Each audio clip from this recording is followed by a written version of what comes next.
Kembali di Inspirasi Ramadan Pak Mahsin terkait dengan bulan puasa yang saat identik dengan pengendalian diri. Sejauh mana bulan Ramadan ini tentu saja bisa akhirnya menjadi momentum untuk kembali menguatkan nilai toleransi lah antar umat beragama.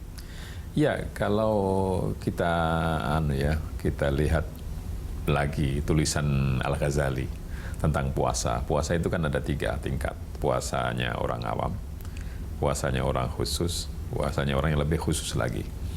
Yang awam ini ya hanya mencegah makan minum, hubungan seksual yang itu akan membatalkan puasa secara formal. Lalu kalau yang khusus itu yang katakanlah membatalkan atau mengurangi pahalanya puasa. Yaitu ketika orang tidak bisa menjaga penglihatan, pendengaran, lalu tangan dari melakukan hal-hal yang tidak semestinya. Nah, mungkin kita tingkatannya sampai ke situ. Jadi termasuk hati. Jadi hati kita bagaimana bisa diarahkan kepada hal-hal yang positif. Ya, maka kalau berkaitan dengan toleransi, perbuatan intoleran itu kan lebih banyak didorong oleh emosi. Kenapa? Karena munculnya dalam tindakan-tindakan yang misalnya menekan, lalu memaksa, lalu ya merusak dan seterusnya, tingkatnya berbeda-beda. Itu yang yang menunjukkan bahwa orang tidak bisa menguasai nafsu amarahnya, karena dia merasa ada sesuatu yang dilecehkan di dalam dirinya atau di dalam ajarannya, di dalam tradisinya dan seterusnya. Kita mesti melihat apa yang kelihatannya yang secara lahiriah itu buruk, belum tentu buruk. Ya, kalau misalnya kita tahu ya, mungkin contoh yang paling mudah ya, kalau obat itu, obat yang pahit itu belum tentu buruk kan. Betul. Jadi itu karena untuk menyembuhkan ini, jadi atau yang lainnya. Jadi sesuatu yang kelihatan secara lahir itu jelek belum tentu itu jelek. Maka dalam berpuasa ini karena kita diperintah atau dianjurkan untuk menguasai semua indera kita, semua pikiran kita, maka termasuk dikendalikan itu nafsu ghadabiyah atau nafsu marah itu dikendalikan supaya bukan kita yang mengikuti nafsu, tapi nafsu itu yang kita kendalikan mengikuti kemauan kita. Ghadabiyah itu perlu karena itu yang menunjukkan yang membuat kita ini bisa aktif di dalam melakukan banyak hal. Tapi kalau itu yang menjadi pengendali kita, ya lalu kita akan dibawa kepada hal-hal yang tidak positif. Bulan puasa ini menjadi sebuah momen untuk akhirnya kita latihan untuk mengendalikan itu tadi. Dan juga nantinya ujung-ujungnya akan akhirnya membuat kita bisa menjadi umat yang lebih toleran. Betul sekali. Soal bagaimana akhirnya menjaga keberlanjutan dari nilai-nilai yang kita sudah pelajari lah ya di bulan Ramadan, supaya memang setelah Ramadan ini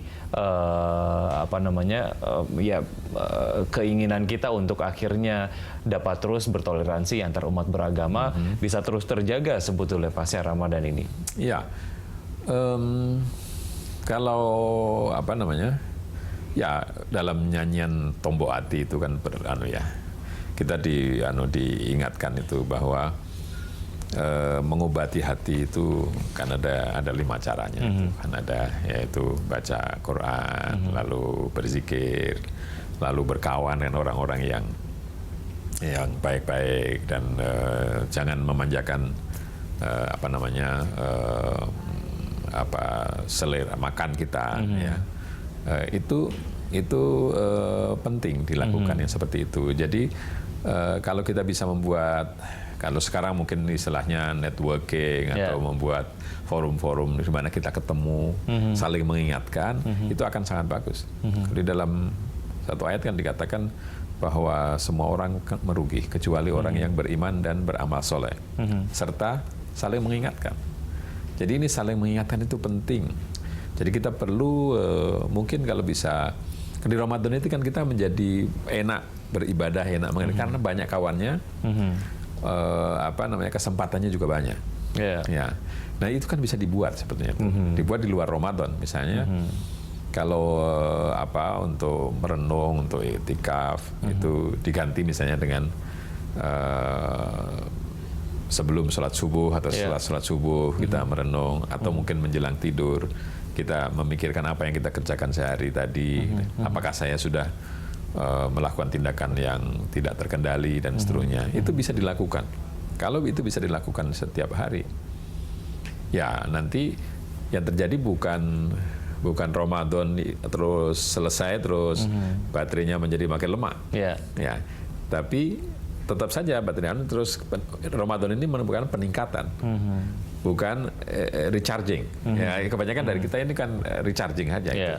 Jadi di charge di bulan Ramadan, nanti lama-lama sampai akhir bulan Sya'ban nanti sudah habis baterainya, lalu di charge lagi. Tapi yang bagus bahwa Ramadan ini membuat kita tingkatnya misalnya tingkat 5, lalu tahun depan menjadi 6, terus begitu sampai akhirnya mendekati kesempurnaan di saat kita meninggalkan dunia ini. Oke, iya. Forum-forum komunikasi antar umat beragama sejauh mana ini semakin banyak intensitasnya dilakukan untuk akhirnya ya bentuknya adalah melahirkan masyarakat Indonesia yang lebih memiliki toleransi yang lebih tinggi. Iya, ada dua jalur mungkin. Ada jalur resmi, kita punya apa yang disebut dengan FKUB, Forum Komunikasi Antar Umat Beragama, yang itu dari tingkat nasional sampai tingkat kabupaten. Itu ada yang menyelesaikan persoalan-persoalan, lalu menemukan solusi atau bagaimana mengembangkan toleransi dan seterusnya ke depan. Yang kedua adalah inisiatif masyarakat sendiri yang tidak perlu menunggu yang formal. Ya, itu caranya ada beberapa. Misalnya kita ini punya tradisi kalau Syawalan. Syawalan itu walaupun itu milik umat Islam, momen secara formal, tapi sebenarnya sekarang sudah di-share oleh orang lain.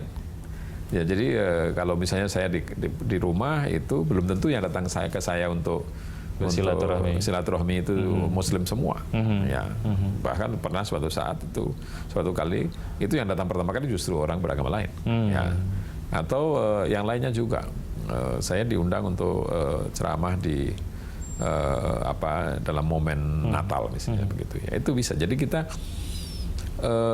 perlu mengembangkan tradisi yang baik yang sebelum datangnya agama-agama sudah ada di sini.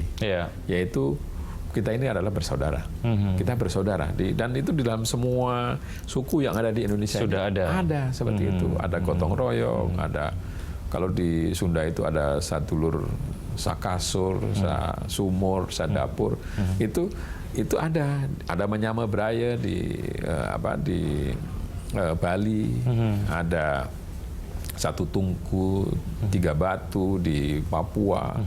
Ada Katong Basudara itu di wilayah Maluku dan Sulawesi Utara. Dan itu hampir di semua tempat ada. Ada. Jadi itu perlu dikembangkan. Jadi agama jangan membuat kita terpisah dari yang lain. Lalu apa yang membuat nilai-nilai tadi yang kita sudah punya sebetulnya menjadi luntur ataupun sedikit pudar sebetulnya? Ada banyak hal.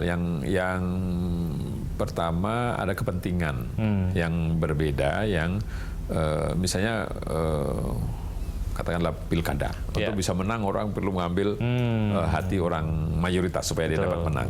Sehingga kalau perlu menindas minoritas. Ini sebetulnya bisa dibalik sebetulnya, bisa kalau dikembangkan bahwa masyarakat yang bagus itu yang mayoritasnya melindungi minoritas, minoritasnya menghormati mayoritas. Misalnya seperti itu. Walaupun kita katanya sekarang tidak boleh bicara mayoritas minoritas, tapi realitas kan ada. Jadi kita perlu seperti itu. Jadi di mana-mana yang namanya mayoritas itu tidak perlu menunjukkan bahwa dirinya itu dominan. Ya, dominan, powerful, tidak perlu. Ya sudah.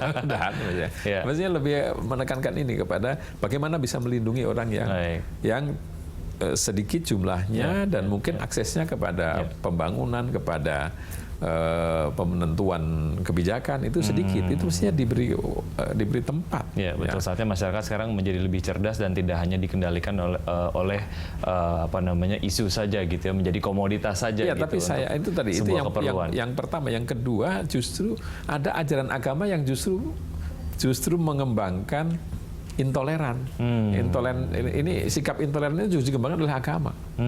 Jadi ya tentu tentu ada di dalam agama itu kitab suci katanya itu bisa dimaknai dengan berbagai macam. Apa maksud kita? Itu bisa kita dapatkan cantilannya dari kitab suci. Ya, karena itu kita mesti membaca kitab suci juga dengan kedewasaan dan kecerdasan, kedewasaan, nurani di samping dengan kemampuan menalar. Ya, itu kalau apalagi kalau orang baca satu potong ayat, satu potong bacaan dalam kitab suci lalu mengatakan inilah yang benar, orang lain itu salah. Nah, ini seperti ini kan itu kan perlu diedukasi orang, seperti perlu dididik orang itu bahwa tidak secepat itu kita mengambil kesimpulan.